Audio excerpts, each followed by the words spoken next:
Olá, muito boa noite, queridos amigos telespectadores da Rede Século XXI. Estamos começando o programa Eclésia para todo o Brasil. Esse é um programa de catequese, um programa de história da igreja, um programa sobre a doutrina católica, que temos a graça e a honra de apresentar aqui toda semana para vocês, nossos queridos amigos telespectadores e também associados da Rede Século XXI. O programa Eclésia, então, é um momento que a gente conversa sobre um ou mais pontos da nossa fé católica. E hoje estamos no mês de setembro, combinamos que faríamos alguns programas com temas bíblicos, estudos bíblicos, aqui no programa Eclésia no mês de setembro. O Padre Guido Montinelli, nosso comentarista, que aliás é doutor em teologia bíblica, está na praia dele do tema de hoje, eu vou dizer qual será o tema já já.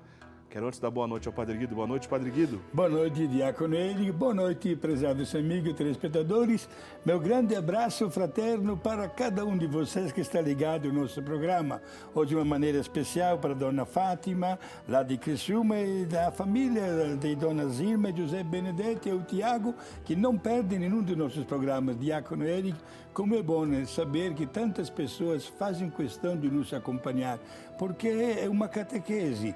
Não é nada de novidade, mas estamos nesta linha do magistério da Igreja, acreditando plenamente que quanto mais se conhece, mais se ama. Isso é válido também para a doutrina, né? E vamos anunciar logo que vamos falar de quem hoje, né? Por favor, Padre, diga o senhor qual será o nosso tema de hoje. Hoje vamos considerar os livros proféticos do Antigo Testamento. Hoje, então, o nosso tema do programa Eclésia dessa noite, os livros proféticos do Antigo Testamento. Na semana passada conversamos sobre os livros sapienciais, também do Antigo Testamento. No programa de hoje falaremos sobre os livros proféticos do Antigo Testamento. O assunto é longo, a gente vai resumir porque é muito longo. E na semana que vem, já deixo aqui adiantando, né? Já adianto desde já, falaremos sobre o único livro profético do Novo Testamento, que é o livro do Apocalipse.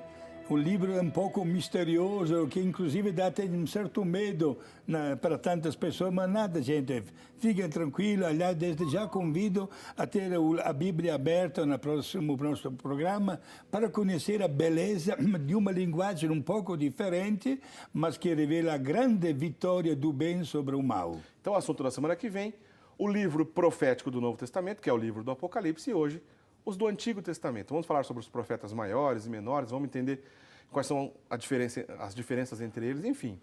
Conta aí para todo mundo essa notícia, que o programa Eclésia está começando e temos um estudo bíblico interessante aqui no programa Eclésia de hoje.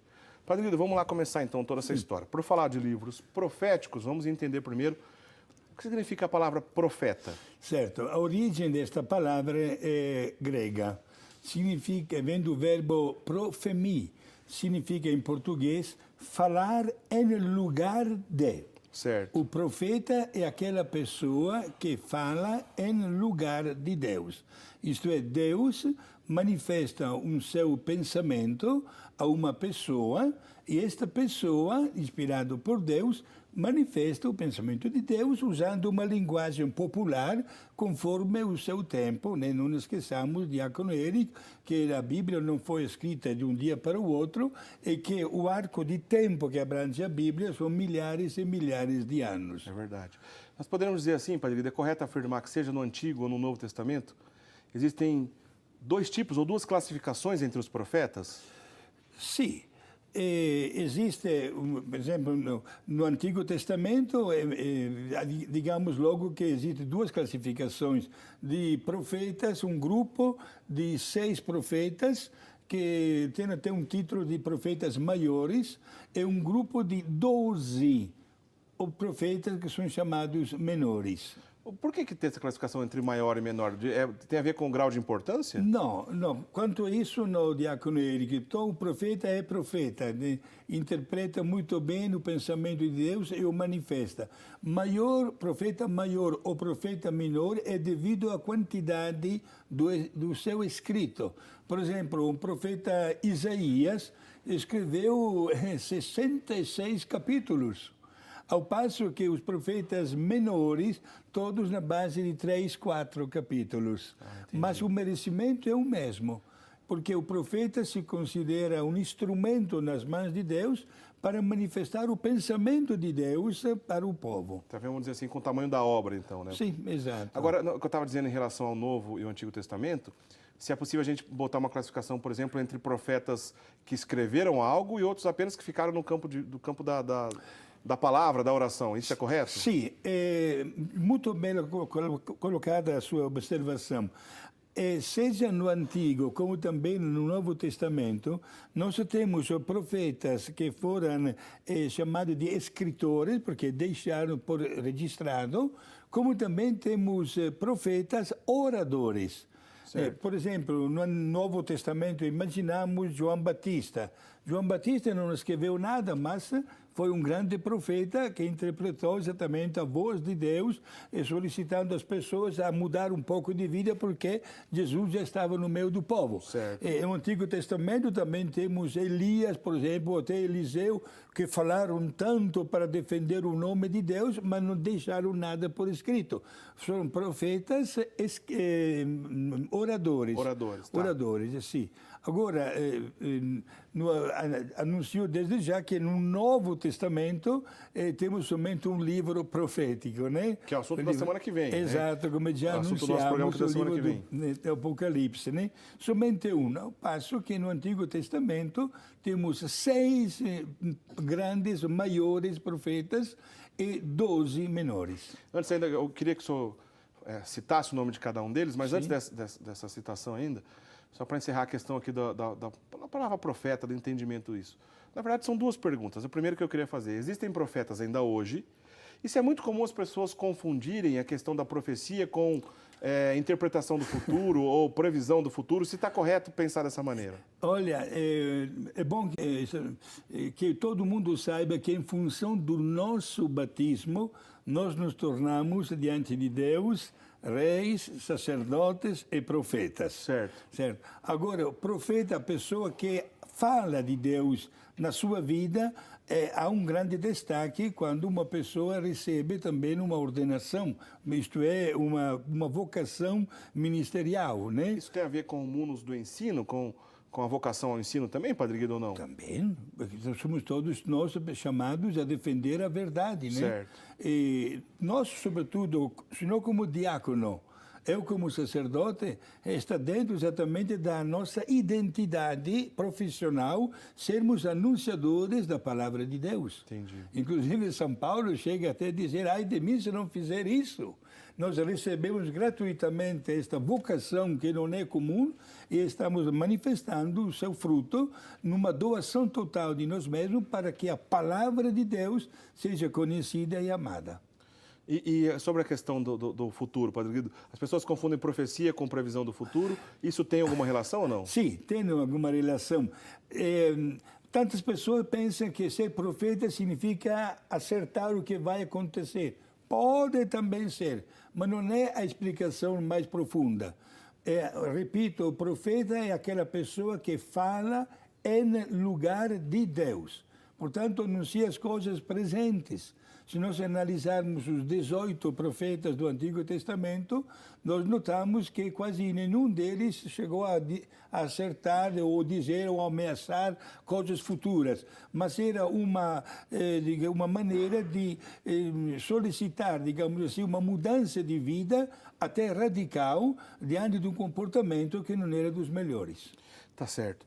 Agora vamos, por gentileza, Padre Guido, o senhor pode citar para a gente todos esses profetas do Antigo Testamento, dos livros proféticos que a gente está conversando aqui, Sim. Os maiores e os menores, para a gente entender essa classificação direitinho? No problema, os profetas maiores, seguindo inclusive o esquema de todas as Bíblias, né?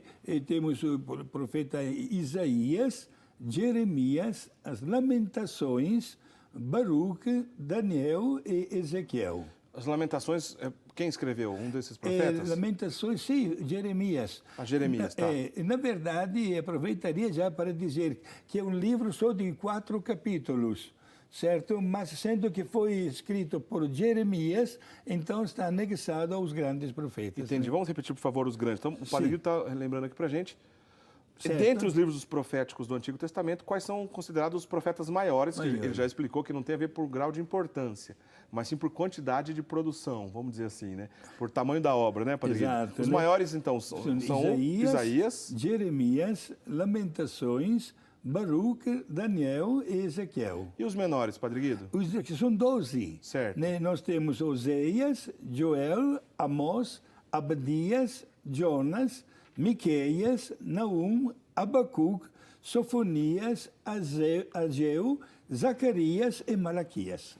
Interessante. Repetindo, só para ficar bem claro, para que as pessoas aprendam lá em casa, os profetas menores, então, do Antigo Testamento são os... Oseias, Joel, Amós, Abdias, Jonas, Miqueias, Naum, Abacuc, Sofonias, Ageu, Zacarias e Malaquias. Será que dá para destacar algo em comum entre todos os profetas, os maiores e os menores? Tem alguma coisa comum todos eles, Padre Guido? Sim. E todos falam em lugar de Deus. Claro. Para ser considerado profeta, tá certo? Perfeito. Agora, todos também têm exatamente o mesmo objetivo, a mesma ética. Isto é, orientar as pessoas a viver na graça de Deus. Certo. Portanto, evitar as ocasiões do mal e, diante, inclusive, até de uma queda, olhar para as consequências para não voltar a cair. Isso é um tema muito claro e, digamos, também uma coisa muito bela, Diácono Eric e nossos amigos telespectadores, que em todos os profetas, eles, maiores e menores, apresentam o valor da misericórdia de Deus. Um Deus que sempre acolhe uma pessoa, mesmo com um passado não dos melhores, mas quando mostra o arrependimento e o bom propósito para não voltar ao pecado, é recebido de braços abertos. Bom, legal. A partir de agora, então, nós vamos conversar sobre alguns desses profetas, né? Vamos citar alguns deles, né? Só lembrando que, olha, enquanto a gente conversa aqui, você vai ligando para a gente, né? Nós sortearemos uma Bíblia no final do programa para todo mundo que ligar para a gente, deixar o seu nome, dizendo, olha, quero participar do sorteio ou quero fazer uma interação, uma pergunta, alguma coisa. Então, você pode ligar aqui para a gente, porque sortearemos essa Bíblia no final do programa, justamente para todos os nossos amigos telespectadores que participam aqui conosco. Padre Guido, vamos então dar uma palavrinha sobre alguns dos profetas. Já adianto, hein? Não falaremos sobre todos, que são muitos. Vamos começar por Isaías, que talvez... Sim. É considerado o maior, Padre Guido? Sim. Isaías é considerado o maior, Diácono Eric, porque escreveu um livro que se apresenta com 66 capítulos. Na verdade, podemos dizer com toda sinceridade que são 3 profetas com o mesmo nome. Isso aí as pessoas têm dúvidas, inclusive essas dúvidas já até chegaram aqui para a gente. Sim. Não dá para afirmar que existe um Isaías só? Não dá. O pensamento é sempre belo, né? Certo. Agora, o nome é o mesmo. Portanto, pode ser que na história acabaram sendo unidos todos esses livros, mas dá de notar que os primeiros 37 ou 38 livros pertencem ao proto-Isaías, isto é, o primeiro. Certo. Depois temos o Deutero-Isaías e o terceiro Isaías. Mas tem o mesmo nome. O pensamento segue uma lógica também a respeito do comportamento do povo da época. Isto é, temos como tema principal, digamos assim, um convite ao arrependimento do povo que está no exílio, anunciando naturalmente que um dia vai chegar o nosso Salvador. Interessante isso, Padre Guido. É como se talvez o escritor que estivesse trabalhando nos textos sagrados usasse o nome de alguém com mais expressão, alguém com maior credibilidade, vamos dizer assim, para escrever aquele texto. É ruim pensar assim ou está certo? Não, está certo, porque, Diácono Eric, este problema existe também no dia de hoje, né? Certo. Isto é, se escreve até um livro, se costuma fazer com que a prefação do livro seja assinada por uma pessoa de destaque, já muito conhecido, né? Já naquela época também. E temos que dizer uma coisa, Diácono Eric, que também no primeiro século da história cristã apareceram muitos evangelhos que a igreja respeita, mas que não considera como divinamente inspirados, são apócrifos, mas atribuídos aos apóstolos. Temos o Evangelho de Tomás, né? Temos o Evangelho de Tiago. Que não dá para ter certeza se foi o próprio Tiago que escreveu, por exemplo. Não dá. Usavam, porém, o nome dos apóstolos, para ter uma certa credibilidade. Lembrando, livros apócrifos são aqueles que a igreja não considera divinamente inspirado, por isso que não aparece lá na Bíblia, não está na lista dos livros canônicos da Bíblia. Padre Guido, o senhor estava já falando aí sobre esse grande profeta Isaías, que viveu cerca de 650 anos antes de Cristo, falou bastante do arrependimento, da salvação, mas tem um texto específico dele muito famoso que anuncia a chegada de Jesus, não tem, Padre Guido? Sim, é um dos primeiros capítulos, podem conferir, meus amigos, no capítulo 7, no versículo 14, sim, exato, e ele, olha, 700 anos antes de Cristo, diz, olha que um dia uma virgem vai conceber, vai dar à luz um filho que chamará de Emmanuel, isto é, Deus conosco.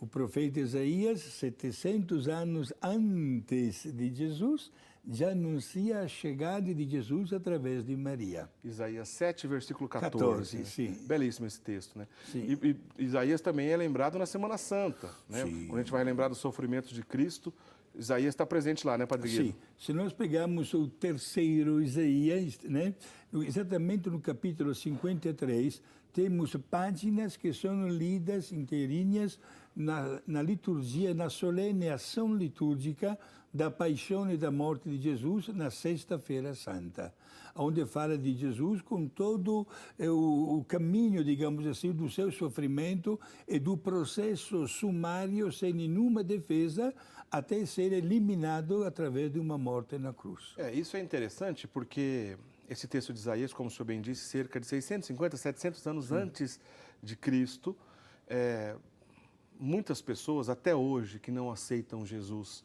que não consideram Cristo Jesus como Messias, né, Jesus Cristo como Messias, né, tá aí uma boa prova para saber que Cristo foi o Messias, porque 700 anos o profeta Isaías já estava prevendo o sofrimento que carregaria todas as nossas dores, né, sobre a sua cruz, sobre si, enfim. Então, não foi justamente o que aconteceu com Jesus? Né? Não foi exatamente o que aconteceu com Jesus? Morreu por nós na cruz. Aliás, dia 14, dia da festa da exaltação à Santa Cruz, já fizemos programa sobre isso, está lá no nosso site, disponível para quem quiser assistir. Quer dizer, não teria como não ser a própria ação de Deus. Como é que alguém ia acertar 700 anos antes de Cristo? E, apesar disso tudo, tem gente que até hoje não aceita ele como Messias. Exato. Mas, meus amigos, sejamos um pouquinho mais humildes e aprendamos, através de um magistério da igreja, que a Sagrada Escritura é colocada na nossa frente para ser acreditada, para ser lida e meditada diariamente, né? Foi muito bem a lembrar a festa da exaltação da cruz, e não esqueçamos que no dia seguinte, dia 15, é a festa de Nossa Senhora das Dores, né? Ela que teve a coragem de receber em seus braços o corpo morto de Jesus quando foi tirado da cruz. A gente aqui no programa Eclésia, a gente escolhe os temas, às vezes que tem relação com o tempo litúrgico, às vezes não, às vezes tem a ver com a data do dia do santo, por exemplo. Tanta coisa boa essa semana que estaria acontecendo. Ainda tem dia de São João Crisóstomo. Também. Né? Tem dia de São João Crisóstomo, o famoso Boca de Ouro. Tanta coisa a gente poderia falar nessa semana, mas dedicamos um programa sobre a Bíblia que eu acho que a gente fez bem, né? Certo. Padre Guido, desculpa, quem foi Lucas, nosso diretor? 13 de setembro? O mês de setembro. Gente, estou ficando maluco não, estou falando com o nosso diretor aqui que está me dando uma bronca aqui para não falar errado aqui a data. O mês de setembro é o mês da Bíblia, tá certo. Agora deixei bem claro, né? Vamos lá, Padre Guido, continuando. Vamos falar um pouquinho sobre o profeta Jeremias. Sim, exato. O profeta Jeremias escreveu uma profecia em 52 capítulos, com a finalidade de exortar os exilados a alimentarem a esperança de um retorno em pátria após o arrependimento. Certo? Portanto, ele diz, gente, mesmo que nós estejamos todos no fundo do poço, diríamos com palavras modernas, nós vamos encontrar uma saída. O importante é que tenhamos o arrependimento. Quando o arrependimento mexe com a nossa consciência, nós já entramos na graça de Deus. É o tema que ele desenvolve em 52 capítulos, né? E o profeta Jeremias escreveu também um outro livro, né, que das Lamentações, que queria exatamente fazer um enlace com uma expressão que falei há poucos momentos, quando falei que no dia 15 de setembro é o dia de Nossa Senhora das Dores. Certo. Porque no primeiro capítulo das Lamentações, no versículo 12, tem uma frase: ou vocês que estão passando pela rua, olha se há uma dor igual à minha. Esta frase é atribuída já 700 anos antes de Cristo a Nossa Senhora das Dores. Uma espécie de prefiguração. Uma prefiguração, mais do que um paralelismo, isto é, os profetas têm também esta capacidade, em nome de Deus, de anunciar os grandes mistérios. Se o profeta Isaías anunciou a alegria da vinda do Salvador, olha, Jeremias anuncia também a dor de Nossa Senhora. Interessante. Sim, é. Justamente no livro de Lamentações, que ele mesmo escreveu. Agora, eu queria que o senhor comentasse em relação a Jeremias ainda, porque tem o episódio de Nabucodonosor, né? Sim. Que ele deixou Jeremias em Jerusalém enquanto seguiu viagem com o povo para o exílio da Babilônia, né? Isso teve um motivo por isso, Padre Guido? Sim, é uma página muito triste na história da Sagrada Bíblia, né? Porque, meus amigos, o povo não ouviu a voz do profeta Jeremias. Ele gritava para cá e para lá, procurando a conversão das pessoas, dizendo: olha, se nós não voltarmos a sermos pessoas honestas diante de Deus, vai chegar alguém de fora que nos vai levar para o exílio. E isso aconteceu. Nabucodonosor chegou e carregou milhares e milhares de pessoas para o exílio na Babilônia, mas fez questão de deixar Jeremias em Jerusalém. Por quê? Porque este homem, este rei de fora, percebeu que Jeremias era uma pessoa íntegra. O que ele comunicava batia perfeitamente com a postura do seu comportamento. E foi exatamente da cidade de Jerusalém que Jeremias mandou a sua profecia para o povo lá no exílio. Quer dizer, não teve importância a distância, né? Chegou lá a profecia. Chegou. Né? Interessante. Ô, Padre Guido, o senhor falou em Babilônia, só a gente está encerrando esse bloco, daqui a pouco a gente vai para o intervalo, mas o que exatamente é a Babilônia? Porque isso há um pouco de confusão nesse conceito aí, não existe? Já a mesma palavra Babilônia entra na confusão. Babel significa confusão, praticamente. Encontramos esta palavra no primeiro livro da Bíblia, Gênesis, livro das origens, quando está escrito que os homens, sempre com um ato de extrema soberba, queriam chegar até o céu e construir uma torre, né?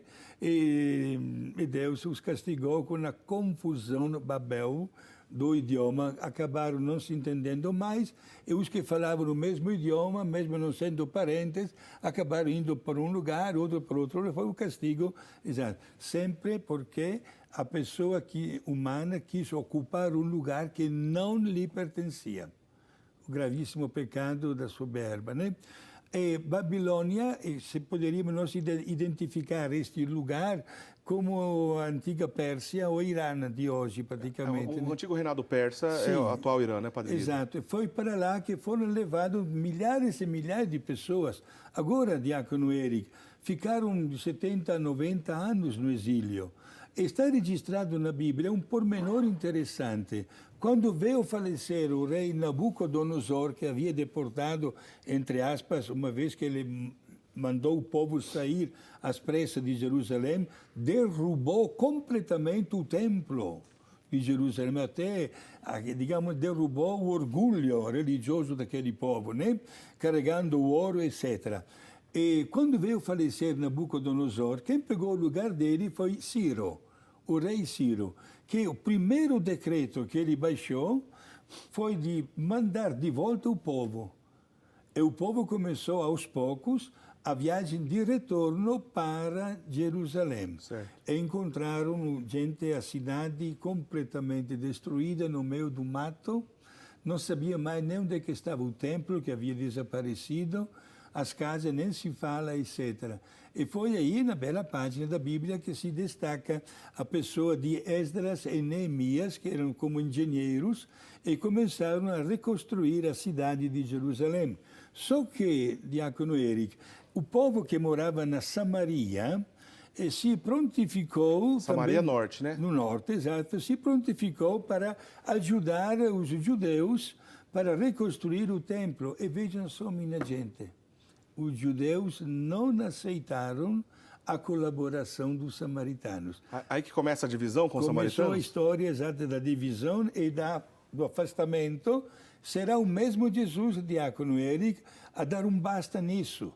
Jesus apresenta no seu ministério, né, a parábola do bom samaritano, né, que socorreu o homem vítima de um assalto, e também o episódio verdadeiro, quando Jesus curou 10 leprosos, e dos 10 leprosos, somente um voltou para agradecer a Jesus. E este cara era samaritano. Interessante esses sinais, né?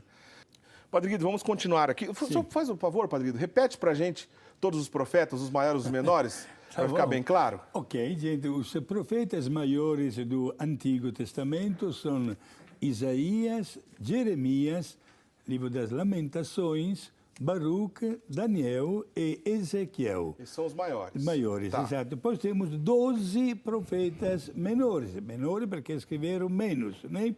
Oseias, Joel, Amós, Abdias, Jonas, Miqueias, Naum, Abacuc, Sofonias, Ageu, Zacarias e Malaquias. Obrigado por lembrar, Padre Guido. Vamos continuar, então, falando um pouquinho sobre esses profetas. Vamos falar um pouquinho de Baruch. Sim. Aliás, Baruch é um profeta que a gente não vê nenhum dos nossos queridos irmãos protestantes falando sobre Baruch. Por quê, Padre Guido? É um livro chamado deuterocanônico, isto é, que foi anexado à Bíblia num segundo momento, certo? Foi, inclusive, entrou definitivamente na Bíblia com o Concílio de Trento, no ano 1545. Que foi a última oportunidade que a Igreja definiu o cânon bíblico completo. E por isso os deuterocanônicos ficaram aprovados de vez através do Concílio de Trento, né, Padre? Perfeito, né? E, portanto, este livro, para os nossos amigos protestantes, não existe, foi tirado.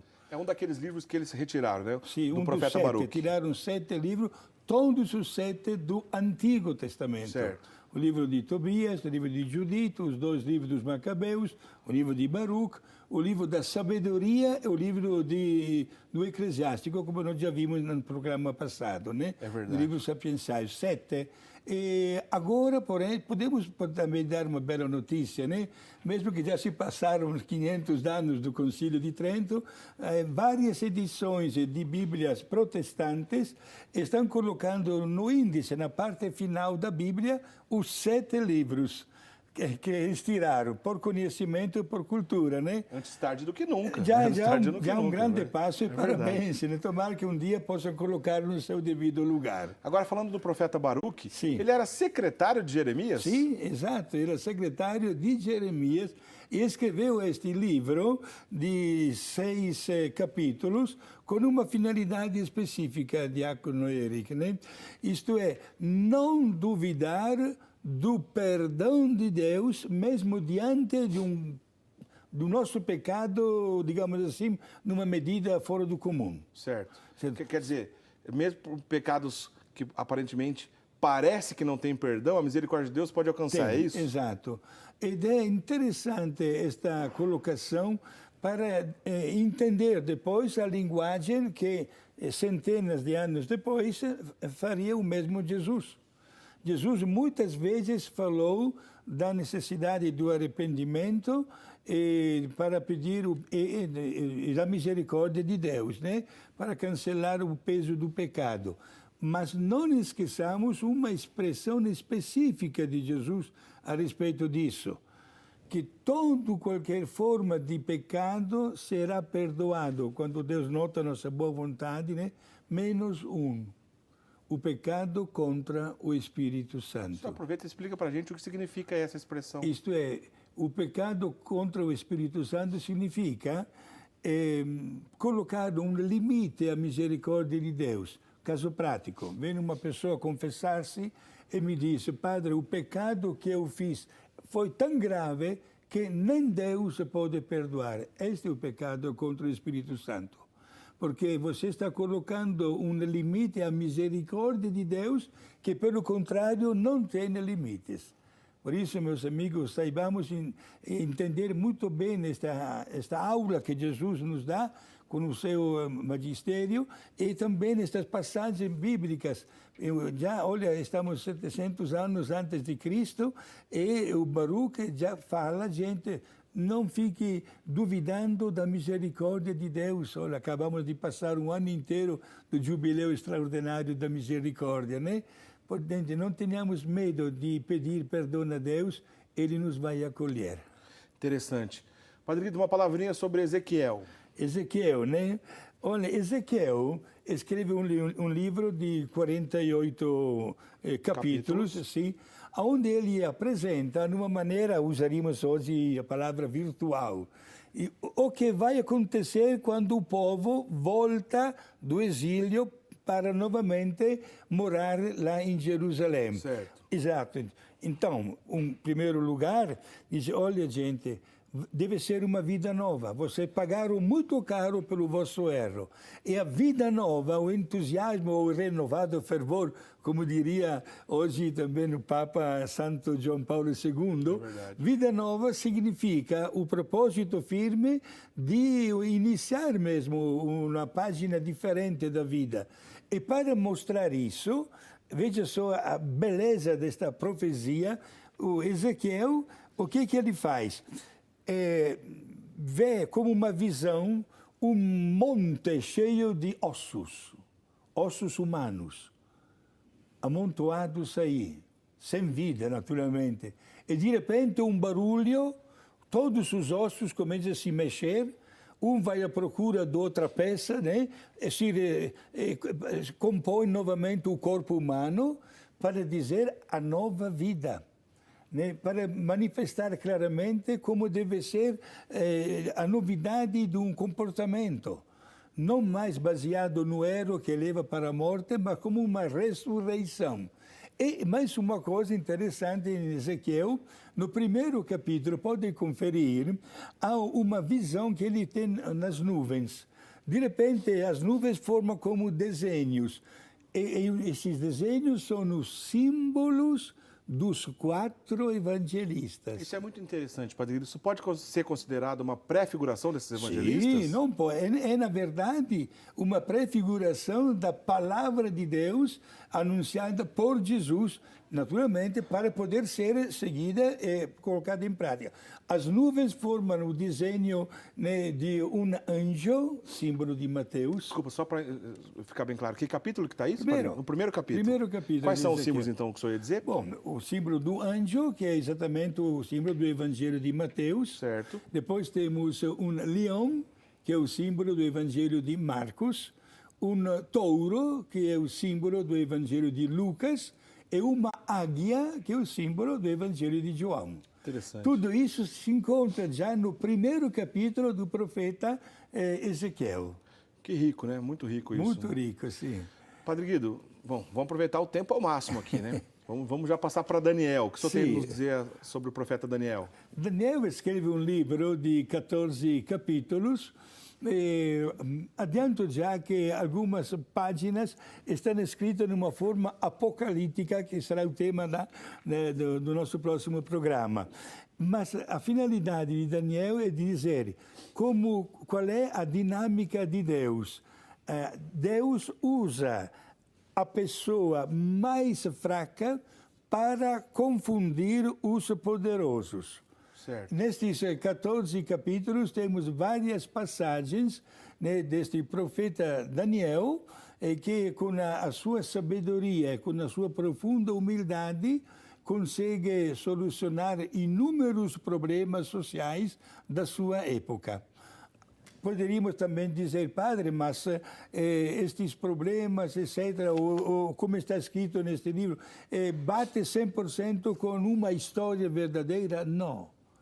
É também uma linguagem altamente teológica. Certo. O significado, né, de Deus é que sempre usa a parte mais fraca, foi e será sempre assim, né, para poder manifestar o seu grande poder. É uma linguagem, vamos dizer assim, figurada ou enfim, para não necessariamente, como o senhor disse, não é um livro histórico, mas é um livro de conteúdo teológico, na qual a gente não deve levar ao pé da letra. É isso? Por isso que a gente tem que ter a igreja para ter a interpretação correta, né, Padre Guido? Exato. Só queria dizer aqui que a dona Zeide Monteiro Miguel estava ansiosa para que o senhor falasse sobre o profeta Daniel. A Zeide Monteiro Miguel, a nossa vizinha aqui de Campinas. Ouviu, dona Zeide? O Padre Guido já explicou para a gente sobre o profeta. Deveríamos falar muito mais de Daniel, né? Quem sabe em outra oportunidade vamos fazer um programa só sobre ele ou um outro profeta. Agora, outras dúvidas aqui dos nossos amigos telespectadores. Sim. Por exemplo, a Denise Aparecida Rodrigues de Várzea Paulista está dizendo assim, ó, o livro de Gênesis foi escrito por Moisés, ele é considerado profeta menor ou não? Moisés está nessa lista, Padre Guido? Não, Moisés não faz uma lista à parte, digamos assim, né? Moisés, sim, é autor não somente do livro do Gênesis, mas do Pentateuco. Isto é, dos primeiros 5 livros que formam o Antigo Testamento. Gênesis, Êxodo, Levítico, Números e Deuteronômio. Certo. É a assinatura de Moisés é aquela que mais bate com a realidade. Certo. Agora, lá não se trata de profecia. Claro que foi um grande profeta, né? Faltaria só isso, né? Para dar um grande destaque. Mas a Bíblia, quando foi estruturada pelo magistério da Igreja, fizeram questão, os bispos da época, de dedicar exatamente toda uma seção da Bíblia Antiga aos grandes profetas. Uma palavrinha também aqui, a nossa telespectadora Dileta Bolzan, de Roca Salles, Rio Grande do Sul. Bom, primeiro para ela entender um pouco a questão do tempo, né? Esses profetas, mais ou menos de quanto tempo a quanto tempo o senhor saberia especificar do mais antigo ao mais recente desses profetas? Sim, podemos dizer a partir dos 700 anos antes de Cristo, certo? Até o ano 50, 55. Próximo já da 55 antes de Cristo, próximo já a Jesus. E em relação à inspiração desses profetas, todos eles receberam essa inspiração de que maneira? Tem como entender isso? Sim, nós falamos inclusive 2 programas atrás a respeito disso. O grande tema da Bíblia é a palavra revelação e inspiração. A revelação é o processo através do qual Deus manifesta, revela um seu projeto, um seu pensamento a uma criatura humana. E inspiração é o fenômeno da pessoa humana que recebe o pensamento de Deus e o transmite através da cultura da sua época. Certo. Por isso, a linguagem bíblica é ampla, muito ampla, porque se trata, cronologicamente falando, de 1850 anos de história. Interessante. Rapidamente quero agradecer aqui Dona Maria José Ferreira de Franca, de Bom Conselho, Pernambuco, que acabou de se tornar sócia aqui conosco. Silvia Moreira da Silva Pereira, de Gabriel Monteiro, também se tornou sócia. E Lucirene de Faria, de Governador Valadares, Minas Gerais. São as pessoas que também entenderam aqui o nosso apelo. Muito obrigado também que se tornaram sócio aqui conosco. Padre Guido, uma palavrinha sobre a profecia de Jonas. É uma daquelas linguagens alegóricas também, a profecia de Jonas? Sim, ou mais que alegórica, teológica, né? Certo. Jonas escreve uma profecia de 4 capítulos, podem olhar na Bíblia, são 4 ou 5 páginas, mas altamente teológicas, né? Aí sim, é como um paralelismo, porque Jonas chega a dizer que a um certo ponto ele é jogado no mar, aparece um cetáceo, uma baleia, que engole Jonas, e 3 dias depois o vomita vivo ainda na praia. Uma imagem do que iria acontecer um dia, né, na história sagrada da paixão, da morte de Jesus, da sepultura e da ressurreição no 3º dia. Uma prefiguração de Cristo. Uma prefiguração, exato. E Miqueias, Padre Guido? O Miqueias também é famoso, minha gente, faltam só 3 meses para o Natal, mas ele, 700 anos antes de Jesus, profetizou que Jesus nasceria em Belém. Escreveu na sua profecia uma frase mais ou menos assim: "E tu, Belém, terra de Judá, não és a menor entre as cidades de Judá, porque dentro de ti, nesta cidade, irá nascer o Salvador do mundo." Grande Miqueias. Sim. Malaquias, só tem uma palavrinha sobre Malaquias para a gente, Padre Guido? Sim, Malaquias convida em 3 capítulos o povo a renovar a profissão de fé. Por quê? Para não cair na triste experiência do passado. Isto é, ele é uma pessoa que diz, gente, depois que nós voltamos do exílio, é agora. Não vamos só arregaçar as mangas para reconstruir a cidade, mas vamos fazer de tudo para não voltar ao mesmo estilo de vida longe de Deus. Vamos aprender. Por isso ele exorta a fazer constantemente a profissão da fé. Interessante, Padre Guido. Sim, Padre um mestre. É um mestre, é verdade, sim. tem razão. Olha, Padre Guido, o senhor é especialista em Bíblia. Eu gosto muito de fazer programas de Bíblia com o senhor, porque o senhor domina tanto o assunto, dá gosto de ver, a gente aprende muito. Eu sou um aprendiz privilegiado aqui, que está ao lado do senhor. O senhor teria uma recomendação aos nossos amigos telespectadores de uma maneira correta de se aprofundar nesses estudos? Se existe um cronograma, enfim, de que maneira o senhor aconselharia nossos telespectadores para ter um contato um pouco mais profundo com esse tipo de texto, especialmente do Antigo Testamento? Certo, Diácono Eric. Em primeiro lugar, gente, não vou nem perguntar porque a Bíblia não falta na casa de ninguém. Mas vamos fazer deste livro, digamos assim, não somente o best-seller, como dizem os ingleses, o livro mais vendido e mais traduzido, mas o livro mais lido.